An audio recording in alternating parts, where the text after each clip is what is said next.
With everything that's going on lately, I really feel like I have to talk about this. I'm scared to talk about it, but at the same time, it needs to be said.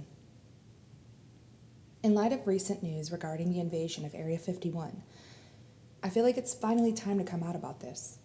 I know to most it's not news, but word travels a bit slower when you live off of the grid.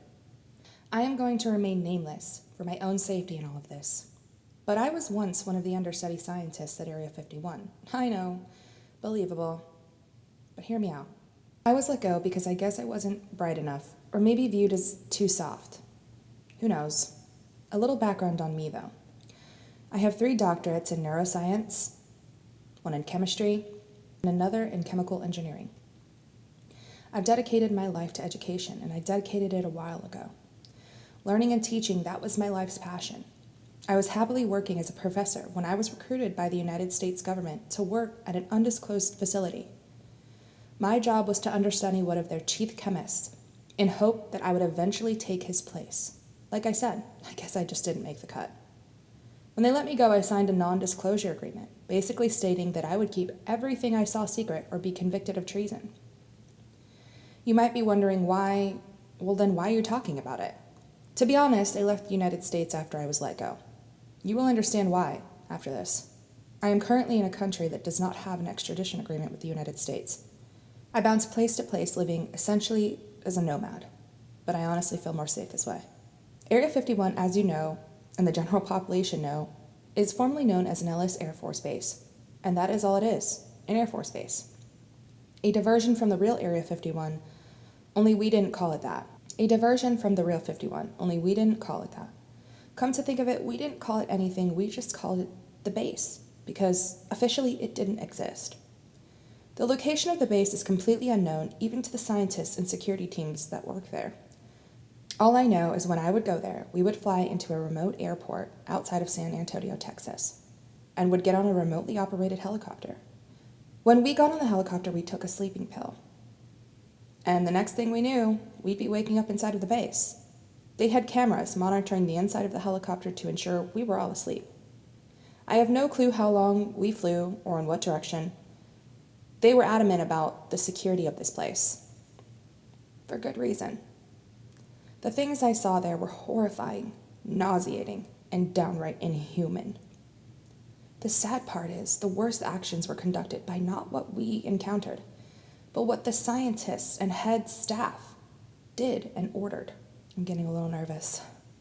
To see someone view another human's life as nothing more than a material object that is 100% disposable is truly evil. It's unnerving and it's sickening.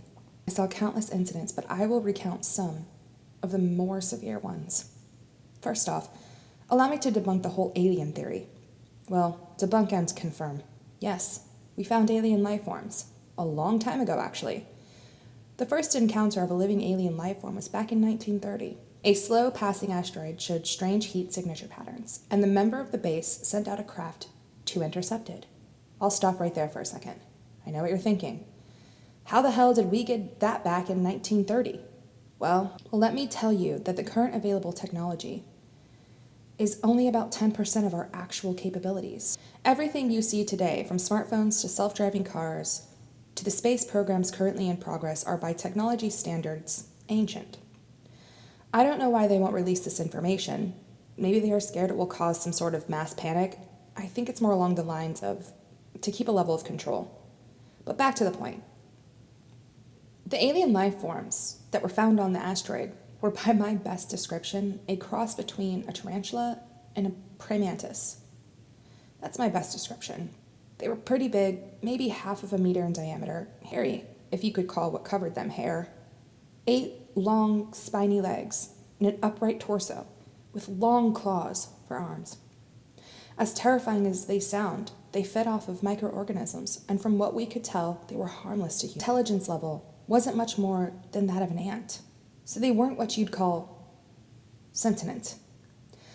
I'm sorry to disappoint, but from what we know about our known universe, which is a lot more than you'd think, well, we're the most evolved creatures out there so far. Even with multiple worlds, almost identical to ours, we have probed and visited, we haven't found much more. than insects and small animals. Nothing intelligent, so you can relax. We won't be invaded by a malicious alien race, hell-bent on exterminating us anytime soon. What you should worry about, though, is what could be technically right next to you at this very moment. I'm talking about a parallel universe. Okay, the way it works basically is if you were to stack papers on top of each other, and each slice of paper works as a different plane. They are all in reality, in the same exact spot, and while touching, yes, they don't intertwine. But doors can be opened. The multi-universe theory as we contextually know it today was discovered in 1963 by Michael Moorcock. And no, it was not theoretical. He actually discovered multi-universe, 100% by accident by means of a particle accelerator. Officially, particle accelerators weren't created until the 70s. Like I said, the general public really doesn't know how much and how far science has really gone and how much they're keeping from us. Essentially what happens is the machine will accelerate elementary particles such as protons or electrons to super high energies and produce beams of charged particles. I didn't work there long enough to know, or be privileged enough. I didn't work there long enough to be privileged to know the combination of the particles that were changed. I didn't work there long enough to know the combination of the particles that were charged to create a door. I didn't work there long enough to be privileged to know the combination of particles that were charged to create a door, which is a miniature quantum black hole, or how they figured out how to stabilize it enough to keep it open. But there are doorways that led to parallel universes. There are only 12 known, but each as vast and as ageless as ours. There is a theoretical 13th that allows all universes to be viewed as one big picture. But that's just the theory. The discovery of the multi-universe came with a large price. The facility I worked at was its second rendition. The first was almost entirely swallowed by the first quantum black hole created, and luckily it destabilized when the power source was ripped to shreds. The aftermath left hundreds dead or missing, most of which were sucked into the black hole. Thankfully, it wasn't in vain. They had backup servers with all the data being transmitted to them, so they were able to recreate everything, only this time they knew what they were doing. When they started to explore some of these other universes, they found identical to ours, except a few differences. One was almost identical to Earth, only it was called Pangaea, and it existed as everyone lived in harmonious balance. There was no major technology advances. Everyone lived with a likeness to how Native Americans live. There was one world language from what they could tell and close to no conflict. Another was like Earth billions of years ago, an uninhabitable waste of toxic air and molten lava everywhere. Another was like Earth billions of years ago, an inhabitable waste of toxic land and air and molten lava everywhere. One was just empty blackness. If you can imagine what nothing looks like, that would be it. It started getting, I guess you could say, interesting when they started to get into the 18th and 19th level of the multi-universe. These were spiritual planes and were absolutely awe-inspiring. When they sent probes through, it looked kind of like blinding light, like staring straight into the sun. It wasn't until they started sending recon teams did we understand the gravity of these spiritual planes.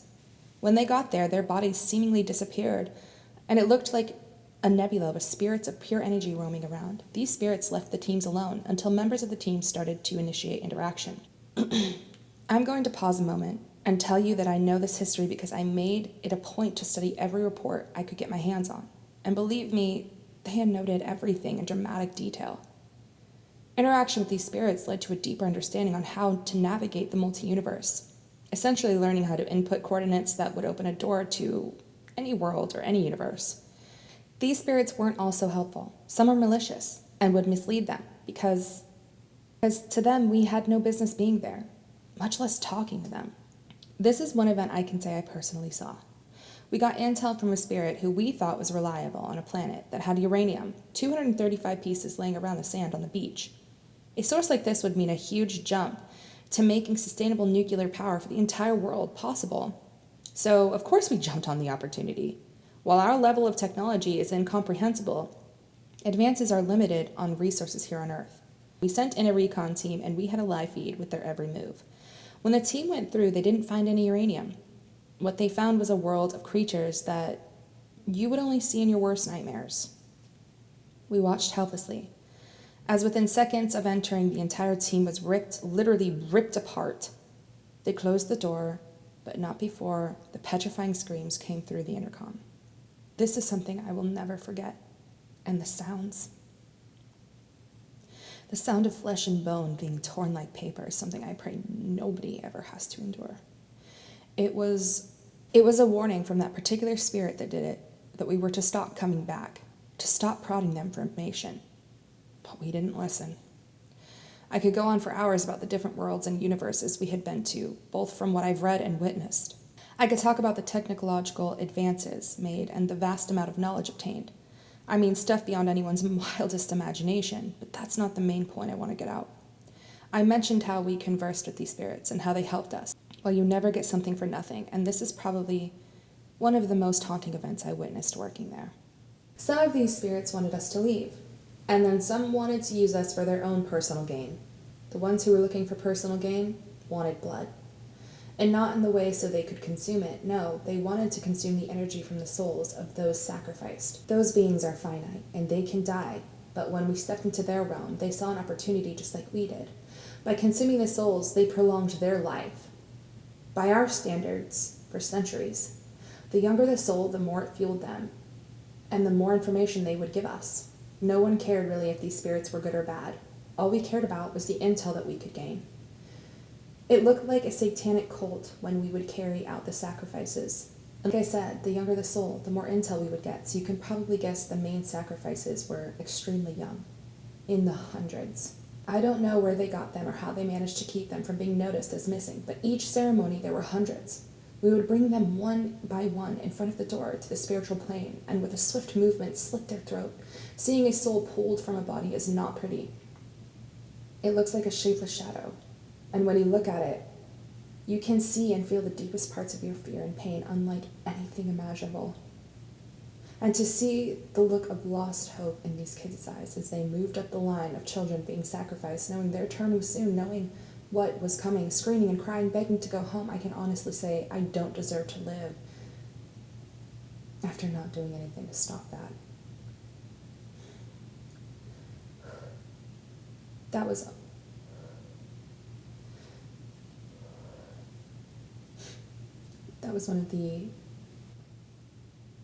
just one of the countless atrocities committed. Human experiments and tortures were all too common. I remember back when I first got to the base, I was put on a project called Fahrenheit. It was an airborne bioweapon that created a chemical reaction in the host's blood that would literally make it boil. We were testing it on a number of rodents and primates. Like I said, this is when I first started, before I knew how bad this place got. After astonishing success, they told me it was moving to human trials. I stood there speechless as I viewed the test chamber in disbelief when they brought a middle-aged man into it. He had no clue what was going to happen, and he was pleading for his life. They told me that if I didn't put these people in the chamber, that the test would be done on me. I could see they weren't playing around, so I did it. Within minutes, I could see the man raving in pain, screaming blood-curdling screams as I saw his skin begin to bubble and his entire body swell to the point of almost exploding. He died pretty quick, and it was an excruciatingly painful death. After the autopsy, they told me the chemical agent, in simple non-medical terms, cooked him from the inside out. Look, I'm not proud of what I did, but it was his life or mine. I did what I had to do to survive. I signed a contract. I can recount numerous similar events to these, and like I said earlier, I don't think I deserve to live. I can recount numerous events similar to these, and like I said earlier, I don't think I deserve to live, given what I did and watched happen. I felt like I was in too deep to oppose any of their orders for fear of being the next test subject. It shocked me when they told me I was being let go. I knew immediately that if I actually did get out of that... It shocked me when they told me I was being let go. I knew immediately that if I actually got out of that base alive, I had to go into hiding for the rest of my life. Think of it like this. I'm a loose end, and ultimately can just be another lab rat for them. They gave me a pretty sizable severance pay, probably to aid in keeping my mouth shut, and with signing the NDA, I left. When I woke up alone in the small airport outside of San Antonio, I didn't hesitate. I went to the first country that I knew they wouldn't extradite me. I lived completely off the grid, but who am I kidding? If they want to find me, they can. I feel more safe living like this, but I'll always live with fear that one day I'll wake up and be their next test subject, pleading for my life in one of their test chambers.